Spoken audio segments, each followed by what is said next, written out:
వైశంపాయన మహర్షి జనమేజయుడికి ఇలా చెప్తున్నాడు. దేశ కాలాలకు ఉచితమైన ప్రజల వాక్యం విని ధర్మరాజు ఇలా బదులిచ్చాడు అందరికి కూడా. నిజంగా పాండుపుత్రులు ధన్యులు.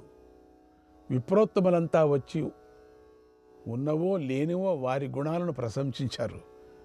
మమ్మల్ని మీరు అనుగ్రహించాలి కానీ కీర్తించరాదని నా అభిప్రాయం. ఏది లేనిదంతా చెప్తున్నారు మీరు. ఉన్నవేమో సరే, లేనిది కూడా మీరు ప్రశంసిస్తున్నారే, ఏం బాగలేదు. ఇంక మీటైనా మేము ఆ పని చేస్తాం. మీరే ప్రశంసిస్తున్నారో, ఏది జయకారంతో చెప్తున్నారో ఇంకా మీదట చేయటానికి మేము ప్రయత్నిస్తాం. ఎందుకంటే లేనిది మీరు పొగిడితే మాకు సిగ్గుగా ఉంటుంది కదా, అవి ఇంకా చేస్తాం, ముందుకు చేస్తాం మేము అని. నిజంగా ధర్మరాజు కదా, నిజంగా వేరే వాళ్ళు అయితే, వేరే రాజు అయితే పొగడండి, ఇంకా ఎక్కువ దక్షిణలు ఇస్తాను అనేవాళ్ళు. ఈయన చూడండి, ఎందుకయ్యా లేనిది పొగుడుతున్నారు అని అనేసాడు ఒకటే మాటతో. ఏమాత్రమూ అసూయ లేకుండా మమ్మల్ని సద్గుణవంతులుగా చెబుతున్నారు కదా మీరు. నాకు సిగ్గవుతున్నది. నాకు నా తండ్రి ధృతరాష్ట్ర మహారాజే పరమదైవం. ఇంకా చూడండి, ఈయన ధృతరాష్ట్ర మహారాజే పరమదైవం. నాకు ఇష్టులంతా ఆయనకు ప్రీతి కలిగిస్తూ ఆయన ఆజ్ఞ పాటిస్తూ ఉండాలి. అంతే ఆర్డర్ వేశాడు. జ్ఞాతులను వధించిన నేను దీనికోసమే బ్రతుకుతున్నాను. కొద్దిగానైనా ఏమరకుండా నేను ఆయనకు సేవ చేస్తాను. ఎప్పుడూ నేనే సేవ చేస్తా. స్నేహితులైన మీరు నన్ను అనుగ్రహించాలని అనుకుంటే ధృతరాష్ట్రుని పట్ల పూర్వంలాగానే ప్రవర్తించండి. ఆయన మీకు నాకు జగత్తుకు అంతటికీ నాథుడు. ఈ భూమి అంతా ఆయనదే, పాండవులంతా కూడా ఆయన వారే. ఈ మాటను మీరు మనసులో ఉంచుకొని నా మాట పాటించండి. ఇక మీరు యథేచ్ఛంగా వెళ్ళవచ్చు అని చెప్పి ధర్మరాజు పౌరులను జానపదులను అనుమతించి భీముణ్ణి యువరాజుగా నియమించాడు ధర్మరాజు. అదే కావలసింది. కార్యాలోచన చేయడంలోనూ నిశ్చయించడంలోనూ షడ్గుణాల గురించి ఆలోచించడంలోనూ విదురుణ్ణి సంతోషంతో ధర్మరాజు నియోగించాడు. ఆయన్ని విదురుణ్ణి సంతోషంతో ధర్మరాజు ఆయన కూడా నియోగించాడు. చేసిన పని, చేయవలసిన పని, ఈ రెండింటినీ తెలుసుకోవటానికి, ఆదాయ వ్యయాలు ఆలోచించటానికి సకల సద్గుణాలు గల వృద్ధుడైన సంజయుణ్ణి వినియోగించాడు. సైనికుల పరిమాణంలోనూ ఆహారం జీతం నిర్ణయించి ఇవ్వడంలోనూ సైనికుల ఇతర కార్యాలు పర్యవేక్షించడంలోనూ నకులుణ్ణి నియమించాడు. శత్రుసేనలు అడ్డుకొనటంలోనూ దుష్ట సంహారణను ధర్మరాజు అర్జునుడిని ఆదేశించాడు, అర్జునుడికి పెట్టాడు. ద్విజులకు సంబంధించిన దేవకార్యాల్లోనూ ఇతర కార్యాల్లోనూ పురోహితుల్లో ఉత్తముడైనటువంటి ధౌమ్యుణ్ణి నియమించాడు. నిత్యము తన దగ్గరే ఉండవలసినదిగా సహదేవుణ్ణి ఆజ్ఞాపించాడు. సర్వకాల సర్వావస్థల్లోనూ రాజును అతడే రక్షిస్తూ ఉండాలి సహదేవుడు. ఎవరెవరిని ఏ ఏ పనుల్లో అర్హులని తాను భావించాడో వారిని ఆయా పనుల్లోనే సంతోషంతో రాజు నియమించాడు.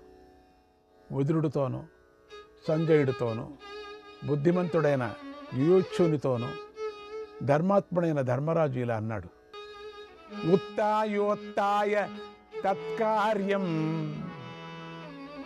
ఉత్తాయోత్తాయ తత్కార్యం అస్య రాజ్ఞః పితుర్మమ సర్వం భవద్భిః కర్తవ్యం, సర్వం భవద్భిః కర్తవ్యం అప్రమత్తైర్యథాయథం, అప్రమత్తైర్యథాయథం. ప్రతిరోజు లేచి శ్రద్ధతో నా తండ్రి అయిన ధృతరాష్ట్రుడి కార్యాలు మీరు పొరబడకుండా సముచితంగా చేస్తూ ఉండాలి. పౌర జనపదుల కార్యాలన్నీ తెలియజెప్పి ధృతరాష్ట్రుడి అనుమతితోనే వారు ఆచరించాలి అన్నాడు ధర్మరాజు అని చెప్పాడు వైశంపాయన మహర్షి. కృష్ణాయ పరమాత్మనే నమః. 42వ అధ్యాయం. వైశంపాయన మహర్షి జనమేజయుడికి ఇలా చెప్పాడు. తర్వాత ఉదార బుద్ధి గల ధర్మరాజు యుద్ధంలో చనిపోయిన జ్ఞాతులందరికీ వేరువేరుగా శ్రద్ధతో శ్రాద్ధాక్రియలు చేయించాడు. ధృతరాష్ట్రుడు తన పుత్రులకు పరలోక క్రియలు చేయించాడు. కావలసిన తీరులో కావలసినంత అన్నము, గోవులు, ధనము, విలువైన రత్నాలు కూడా ఇచ్చాడు. ద్రోణుడికి, కర్ణుడికి, దృష్టద్యుమ్నుడికి, అభిమన్యుడికి, ఘటోద్గజుడికి, విరాటుడు మొదలైన వారికి యుద్ధంలో సహకరించినటువంటి వాళ్లకు, ద్రుపదునికి, ఉపపాండవులకు, ద్రౌపదితో కలిసి ధర్మరాజు శ్రాద్ధక్రియలు చేయించాడు.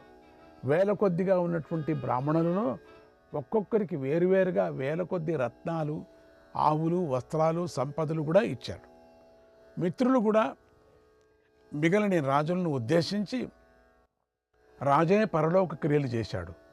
వారి పేరున సత్రాలు, చలివేంద్రాలు, చెరువులు ఏర్పాటు చేశాడు. మిత్రులందరికీ పరలోక క్రియలు చేయించాడు. అతడు వారి రుణం తీర్చి లోకాల్లో నిందపడకుండా జనులను ధార్మికంగా పరిపాలిస్తూ చరితార్థుడు అయ్యాడు.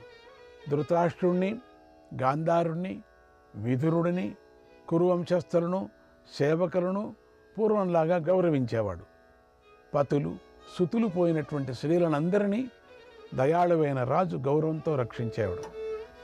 దీనులకు, అందులకు, దిక్కులేని వారికి గృహాలు, వస్త్రాలు, భోజనాలు మొదలైనవి ఇచ్చి ధర్మరాజు కరుణాపరుడై అనుగ్రహించాడు. శత్రువుల పట్ల రుణరహితుడై భూమినంతా గెలిచి శత్రురహితుడై ధర్మరాజు విహరించాడు అన్నాడు వైశంపాయన మహర్షి. శ్రీకృష్ణాయ పరమాత్మనే నమః. 43వ అధ్యాయం. వైశంపాయన మహర్షి జనమేజయుడికి ఇలా చెప్పాడు. పట్టాభిషిక్తుడైనటువంటి ధర్మరాజు రాజ్యం పొంది శుచి అంజలి ఘటించి కృష్ణుడితో ఇలా అన్నాడు. తవ కృష్ణ ప్రసాదేన, తవ కృష్ణ ప్రసాదేన, నయేన చ బలేన చ, నయేన చ బలేన చ, బుద్ధ్యా చ యదుశార్దూల, బుద్ధ్యా చ యదుశార్దూల, తథా విక్రమణేన చ పునః ప్రాప్తమిదం రాజ్యం, పునః ప్రాప్తమిదం రాజ్యం పితృపైతామహం మయా. నమస్తే పుండరీకాక్ష, నమస్తే పుండరీకాక్ష, పునః పునరరిందమ, పునః పునరరిందమ, పునః పునరరిందమ. కృష్ణ, నీ అనుగ్రహంతో, నీతిలో, బలంతో, తెలివితో, పరాక్రమంతో నా ఈ తండ్రి తాతల రాజ్యం మళ్ళీ నాకు లభించింది. పుండరీకాక్ష, నీకు మళ్ళీ మళ్ళీ నమస్కరిస్తున్నాను. నియమపరులైనటువంటి విప్రులు నిన్ను ఒక్కడనే పురుషుడని పిలుస్తారు. పరమాత్మవు ఉపాసకులకు రక్షకుడు అని ఎన్నో పేర్లు పెట్టి స్తుతిస్తారు. విశ్వకర్మ, విశ్వతాత్మ, విశ్వసంభవ, విష్ణు, జిష్ణు, హరి, కృష్ణ, వైకుంఠ, పురుషోత్తమ, నీకు నమస్కారము. ప్రాచీనుడవైన నీవు అతిథి గర్భంలో 7గురిగా పుట్టావు. ఆ ఒకడవే పురుషుని గర్భుడవు. నీవు త్రియుగుడవు అని కూడా చెబుతారు. ధర్మజ్ఞానాలు, వైరాగ్య, ఐశ్వర్యాలు, శ్రీ, యశస్సులు అనేటువంటి 3 జంటల రూపుడవు నువ్వు. శుచిశ్రవుడువు, ఋషికేశుడు, ఘృతాచి, హంసుడు, త్రిచక్షుడు, శంభువు, విభుడు, దామోదరుడు అన్నీ నీ ఒక్కడవే. వరాహుడు, అగ్ని, బృహద్మనుడు, ఋషుభుడు, అనేక సాహుడు, పురుషుడు, శపివిష్ఠుడు, ఉరుక్రముడు అన్నీ నీవే. వరిష్ఠుడు, ఉగ్రసేనాని, సత్యుడు, వాజసని, గుహుడు, అచ్యుతుడు, క్షవనుడు, సంస్కృతుడు, వికృతి, వృషుడు నీవే. కృష్ణధర్ముడు, ఆది, వృషధర్ముడు, వృషాకపి, సింధుడు, విధర్ముడు, త్రిధాముడు, త్రిదివాచ్యుతుడు అనేవి నీ నామాలు. సామ్రాట్టు, విరాట్టు, స్వరాట్టు, సురరాజు, అవుద్భోవుడు, విభూడు, భువు, అధిభూవు, కృష్ణుడు, కృష్ణవర్మ అన్నీ నీవే. స్విష్టకృతు, భిషజావర్తుడు, కపిలుడు, వామనుడు, యజ్ఞుడు, ధ్రువుడు, పతంగుడు, యజ్ఞసేనుడు అని నీవే పిలువబడతావు.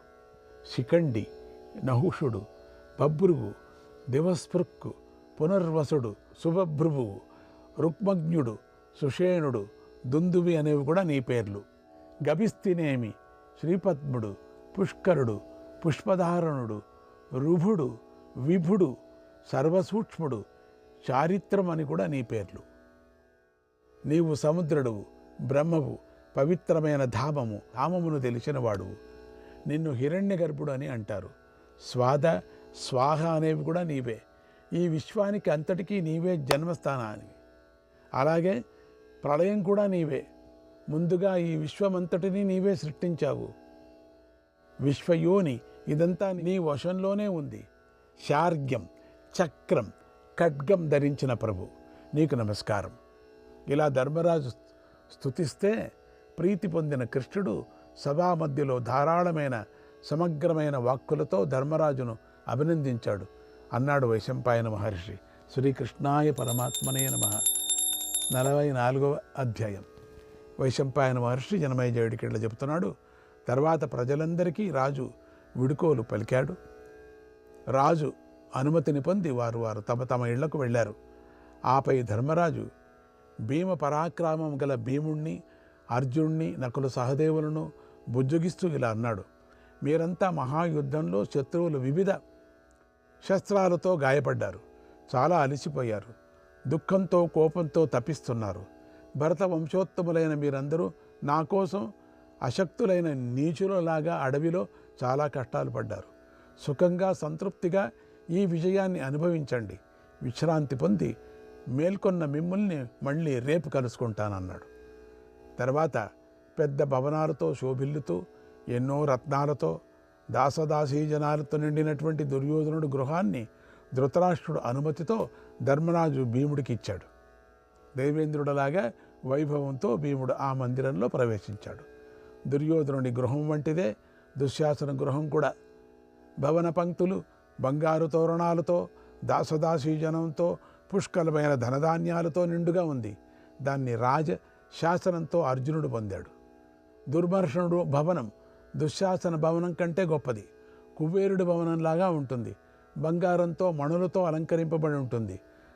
అరణ్యంలో చాలా పాటలు పడినటువంటి నకులుడికి ధర్మరాజు దాని ప్రీతితో ఇచ్చాడు.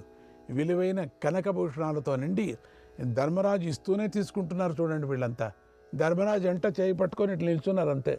ఎక్కడ చూపిస్తే అక్కడ పోతున్నారు. అది దాంట్లో ఉంటుంటే దాంట్లో ఉంటారా? ఆ మట్టి కుండలో ఉంటే మట్టి కుండలో ఉండాల్సింది తప్పదు. అంటే మట్టికుండలో ఉండటానికి అవుతుందా? మట్టి కుండలాగా ఉండే ఏదైనా చూపిస్తే అక్కడే ఉండాలి వాళ్ళు. ఆ విధంగా వాళ్ళకి సెలెక్ట్ చేసి ఇచ్చాడు అందరికీ కూడా. ధర్మరాజు చెప్పాడు, దీంట్లో ఉండు, దీంట్లో ఉండు, దీంట్లో ఉండు, ఇది నీ రూమ్, ఇది నీ రూమ్, ఇది నీ రూమ్ అని. అదేండి ఉండేది. విలువైన కనకభూషణాలతో నిండి శ్రీల శయనాలతో నిండినటువంటి దుర్ముఖుడి ఇంటిని ధర్మరాజు తనకు ఎప్పుడూ ప్రియం చేసే సహదేవుడికి ఇచ్చాడు. దాన్ని పొంది కుబేరుడు కైలాసాన్ని పొందినంత సంతోషం పొందాడు సహదేవుడు. యుయుచ్చుడు, విదురుడు, సంజయుడు, సుధర్ముడు, ధౌమ్యుడు వారి వారి భవనాలనే పొందారు. పురుషోత్తముడైన శ్రీకృష్ణుడు సాత్వికతో సహా కొండగుహలో ప్రవేశించిన పెద్ద పులిలాగా అర్జునుడి భవనంలోకి ప్రవేశించాడు. అక్కడ వారు భక్ష్యాలతో అన్నపానీయాలతో సుఖించి మరునాడు నిద్రమేల్కొని ధర్మరాజును చేరారు. అన్నాడు వైశంపాయన. శ్రీకృష్ణాయ పరమాత్మనే నమః. 45వ అధ్యాయం. జనమేజయుడు వైశంపాయన మహర్షి ఇలా అడిగాడు. విప్రుడా, ధర్మపుత్రుడైనటువంటి ధర్మరాజు రాజ్యం పొంది ఏం చేశాడో నాకు చెప్పు. భగవంతుడు 3 లోకాలకు పరమ గురువైనటువంటి శ్రీకృష్ణుడు కూడా ఏం చేశాడో దానిని వివరంగా చెప్పు అని అడిగాడు. అంటే వాళ్ళ డైరీ లైఫ్ ఏమిటి చెప్పమని చెప్తున్నాడు. అప్పుడు వైశంపాయనుడు ఇలా చెప్పాడు. వాసుదేవుణ్ణి ముందుంచుకొని పాండవులు ఏం చేశారో చెబుతున్నాను, శ్రద్ధగా విను పోని. రాజా, కుంతీపుత్రుడైన ధర్మరాజు రాజ్యం పొంది 4 వర్ణాలను వారి వారి స్థానాల్లో నిలిపాడు. అయిందా? ఒకటి బాగా అర్థమైందా? స్నాతక వ్రతం చేసుకున్న 1000 మంది విప్రులకు ధర్మరాజు 1000 నిష్కాల చొప్పున దానం చేయించాడు. అర్థమైందా? అలాగే తనను అనుసరించి జీవించే సేవకులను, ఆశ్రయించుకొని ఉన్నటువంటి అతిథులను, దీనులను, న్యాయసభ సభ్యులను కోరినట్లు తృప్తిపరిచాడు. పురోహితుడైనటువంటి దౌమ్యుడికి 1000 కొద్ది గోవులను, ధనాన్ని, బంగారాన్ని, వెండిని, ఎన్నో విధాలైన వస్త్రాలను కూడా ఇచ్చాడు. కృపాచార్యునకు గురువృత్తి ఏర్పాటు చేశాడు. నియమశీలుడై ధర్మరాజు విదురుని కూడా పూజించాడు. దాతలతో ఉత్తముడైనటువంటి ధర్మరాజు రుచికరాలైనటువంటి అన్నపానాలతో, వివిధ వస్త్రాలతో, శయనాలతో, ఆసనాలతో అందరినీ సంతోషపెట్టాడు. యశస్శాలి అయినటువంటి ధర్మరాజుడు తనకు లభించిన సంపదను సముచితంగా అందరికీ విభజించి శాంతుడై ధృతరాష్ట్రపుత్రుడైనట యూచ్యుడిని చక్కగా సత్కరించాడు. యూచ్యుడిని ధృతరాష్ట్రుడికి, గాంధారికి, విదురుడికి రాజ్యాన్ని నివేదించి ధర్మరాజు ప్రశాంత మనస్కుడై సుఖంగా ఉన్నాడు. అలా నగరమంతటినీ సంతోషపెట్టి ధర్మరాజు మహాత్ముడైన కృష్ణుడి దగ్గరకు నమస్కరిస్తూ వెళ్ళాడు. మణులు పొదగిన బంగారు తల్పం మీద నీలమేఘ కాంతితో కూర్చున్న శ్రీకృష్ణుని చూశాడు ధర్మరాజు. కృష్ణుడు దివ్యాభరణాలు ధరించి మెరిసిపోతున్నాడు. పచ్చని పట్టుబట్ట ధరించి బంగారంలో పొదిగినట ఇంద్రనీలమణిలాగా వెలిగిపోతున్నాడు మా నాన్న. త్రిలోకాలను అతనికి ఏమాత్రం పోలిక కనపడదు కదా. అట్టి పురుష విగ్రహం దాల్చిన విష్ణువును సమీపించి ధర్మరాజు చిరునవ్వుతో మధురంగా ఇలా అన్నాడు: బుద్ధిమంతుడా, నీకు రాత్రి సుఖంగా గడిచిందా? అచ్యుత, నీ శరీరం అంతా ఆయాసం లేకుండా ప్రసన్నంగా ఉందా? వయం రాజ్య మనుప్రాప్తాః, వయం రాజ్య మనుప్రాప్తాః, పృథివీ చ వశే స్థితా, పృథివీ చ వశే స్థితా, తవ ప్రసాదాత్ భగవన్ త్రిలోకగతి విక్రమ, త్రిలోకగతి విక్రమ. త్రివిక్రమ, నీ అనుగ్రహం వల్ల మేము రాజ్యం పొందాము. భూమండలం మా వశంలో ఉండిపోయింది. విజయాన్ని, కీర్తిని పొందాము. అయినా ధర్మం నుండి వైదొలగలేదు అన్నాడు ధర్మరాజు. ఇలా అంటూ ఉన్న భగవానుడు ఏమీ మాట్లాడలేదు, ధ్యానంలో నిమగ్నుడయ్యాడు అన్నాడు వైశంపాయన మహర్షి. శ్రీకృష్ణాయ పరమాత్మనే నమః. 46వ అధ్యాయం. వైశంపాయన మహర్షి జనమేజయుడికి ఇలా చెప్పాడు. ధర్మరాజు శ్రీకృష్ణుడితో ఇలా అన్నాడు: కిమిదం పరమాశ్చర్యం, కిమిదం పరమాశ్చర్యం, ధ్యాయస్యమిత విక్రమ, ధ్యాయస్యమిత విక్రమ, కచ్చిల్లోక త్రయస్యాస్య, కచ్చిల్లోక త్రయస్యాస్య, స్వస్తి లోక పరాయణ, స్వస్తి లోక పరాయణ. ఇదేమిటి? చాలా ఆశ్చర్యంగా ఉంది. అమిత విక్రమ, లోకపారాయణ, నువ్వేమిటి ధ్యానించడం ఏమిటి? ముల్లోకాలకు శుభమే కదా. పురుషోత్తమ, 4వదైన ధ్యాన మార్గం అవలంబించి 3 అవస్థలు దాటిపోయావు నువ్వు. కనుక నా మనస్సుకు ఆశ్చర్యం కలిగింది. శరీరంలో సంచరించే పంచవాయువులు నిలిపివేశావు. ప్రసన్నమైన ఇంద్రియాలను మనస్సులో నిలిపావు. గోవిందా, వాక్కు మనస్సు నీ బుద్ధిలో నిలిపావు. నీ దేవస్వరూపాలు, గుణాలు అన్నీ ప్రత్యేగాత్మలో ప్రవేశపెట్టావు. నీ రోమాలు చలించడం లేదు ప్రభు. బుద్ధి, మనస్సు కూడా స్థిరంగా ఉన్నాయి. మాధవ, నీవు కర్రలాగా, గోడలాగా, రాయిలాగా చేష్ట లేకుండా ఉన్నావు. దేవా, గాలి లేని చోటు ఉన్న దీపంలాగా నీవు నిశ్చలంగా ఉన్నావు. అయినా ప్రకాశిస్తున్నావు. రాయిలాగా నిశ్చలంగా ఉన్నావు. శ్రీకృష్ణాయ పరమాత్మనే నమః.